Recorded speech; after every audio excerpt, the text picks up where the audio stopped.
Hello viewers, আসসালামু আলাইকুম। Tanvir take কর্নারের পক্ষ থেকে আমি তানভীর আহমেদ আছি আপনাদের সাথে and welcome to my another new video. So চলে আসলাম আরো একটা নতুন ভিডিও নিয়ে এন্ড প্রিভিয়াস একটা ভিডিওতে আমি শেয়ার করেছিলাম কিভাবে আমরা খুব সহজে একটি ওয়েবসাইট ব্লগারের মাধ্যমে ক্রিয়েট করতে পারি এবং সেই ওয়েবসাইটের টপিকটি ছিল কিভাবে আমরা একটি মুভি ডাউনলোড ওয়েবসাইট ক্রিয়েট করতে পারি। সো আমাদের অনেকেরই ইচ্ছা থাকে যে আমরা মুভি ডাউনলোড ওয়েবসাইট ক্রিয়েট করব এবং সেইখান থেকে আমরা অ্যাড শো করানোর মাধ্যমে ইনকাম করব। সো এই ভিডিওগুলো শুধুমাত্র তাদেরই জন্য। কিভাবে আমরা একটা মুভি ডাউনলোড ওয়েবসাইট ক্রিয়েট করব সেটা আমরা প্রিভিয়াস একটা ভিডিওতে দেখেছি। আজকে দেখব যে ওই ওয়েবসাইটটাকে একদম বেসিক লেভেলে কিভাবে আমরা এসইও করতে পারি। তো আমরা আমাদের ওয়েবসাইটটা কেন এসইও করব? এসইওর ফুল ফর্ম হচ্ছে সার্চ ইঞ্জিন অপটিমাইজেশন।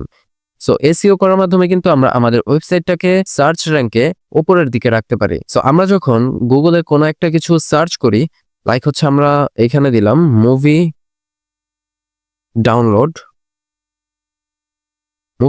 লিখে সার্চ করার পর দেখেন এই যে আমাদের সামনে কিন্তু উপরে একটা লিংক চলে এসেছে, ইরোস নাও। এরপর হচ্ছে আরেকটা লিংক আছে, এরপর হচ্ছে আইএমডিবি আছে।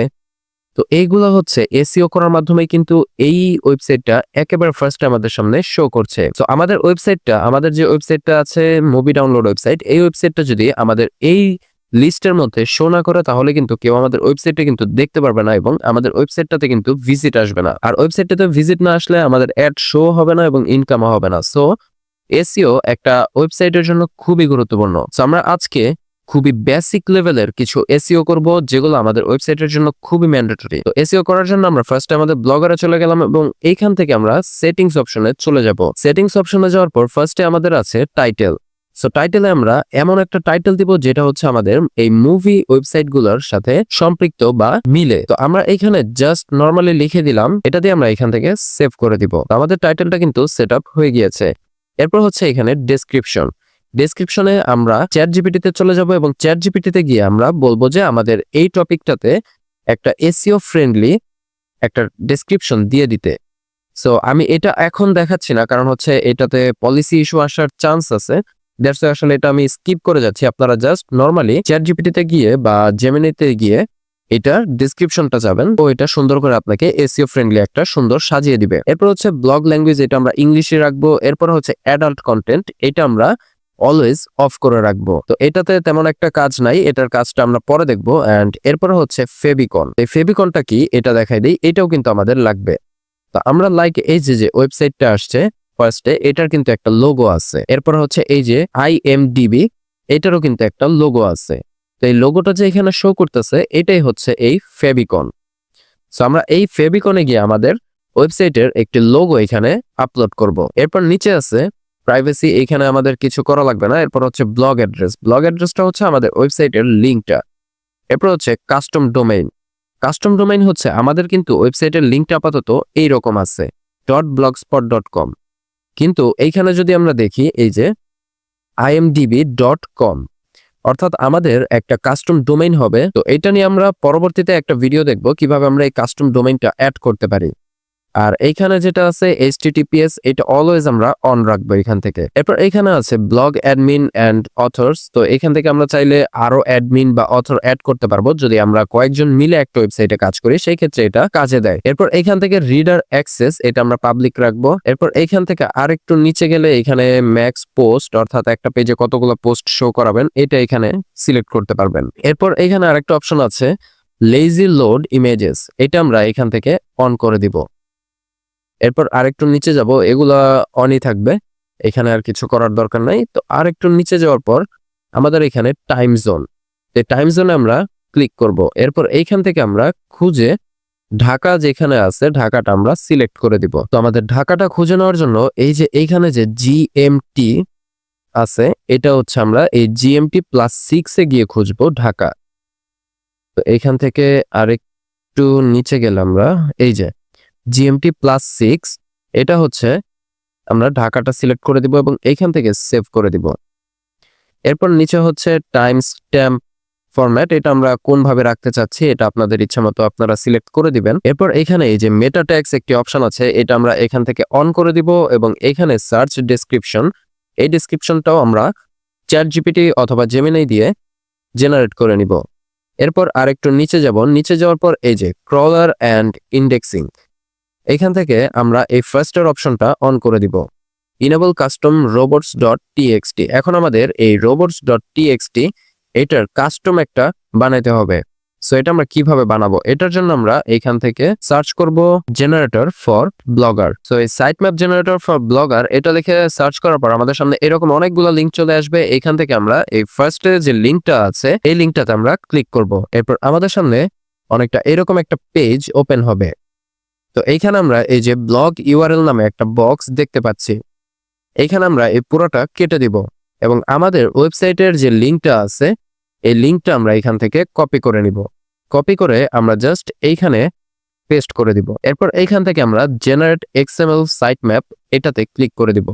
এটাতে ক্লিক করলে আমাদের নিচে একটা লেখা চলে আসবে। এইখান থেকে আমরা এই যে ইউজার এজেন্ট এইখান থেকে এই নিচে এই 3 লাইন আমরা কপি করে নিব। কপি করে আমরা আবার ব্লগারের সেটিং অপশনে চলে যাব এবং এইখান থেকে এই যে কাস্টম robots.txt এই অপশনে একটি ক্লিক করব।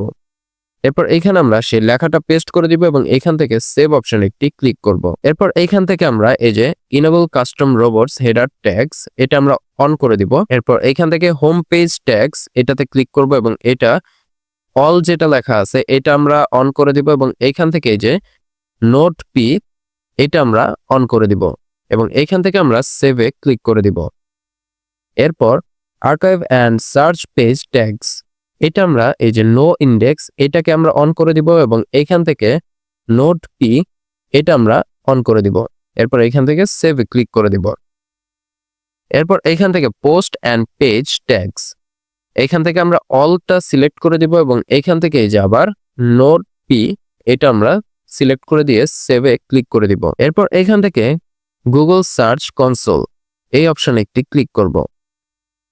এই অপশনে ক্লিক করলে আমাদের অন্য একটা পেজ ওপেন হয়ে যাবে। সো আমাদের এইখানে কিছু টাইম ওয়েট করতে হবে।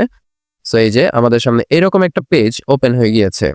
এখানে আমরা এই ফার্স্টের যে অপশনটা আছে ডোমেইন এটাকে স্কিপ করব এবং এখান থেকে যে ইউআরএল প্রিফিক্স এই অপশনটা সিলেক্ট করে দিব এবং এইখানে আমাদের একটি লিঙ্ক দিতে হবে। এই লিঙ্কটা আমরা কোথায় পাবো, এই লিঙ্কটা আমাদের যে ওয়েবসাইটের লিঙ্কটা আছে এই লিঙ্কটা আমরা কপি করে নিব এবং এইখানে গিয়ে আমরা এটা পেস্ট করে দিব এবং এইখান থেকে কন্টিনিউতে ক্লিক করে দিব। তো এইখান থেকে এই যে ভেরিফিকেশন মেথড অ্যাফিলিয়েটেড প্রোডাক্ট, তো এইখান থেকে হচ্ছে আমাদের এটা সেম জিমেইল হওয়ার কারণে ওনারশিপ কিন্তু অটোমেটিক ভেরিফাইড হয়ে গিয়েছে। তো এইখান থেকে আমরা গো টু প্রপার্টি এই অপশনে একটি ক্লিক করে দিব। এই অপশনে ক্লিক করার পর আমাদের সামনে এরকম একটি ইন্টারফেস ওপেন হয়ে যাবে। এরপর এইখান থেকে আমরা এই যে সাইট ম্যাপস এই অপশনে একটি ক্লিক করে দিব এবং এইখান থেকে আমরা জাস্ট এই যে বক্সটা আছে এইখানে আমরা এই যে সাইট ম্যাপ এইটুকু আমরা কপি করে নিলাম। এইখানে জাস্ট হচ্ছে আমি পেস্ট করে দিব .xml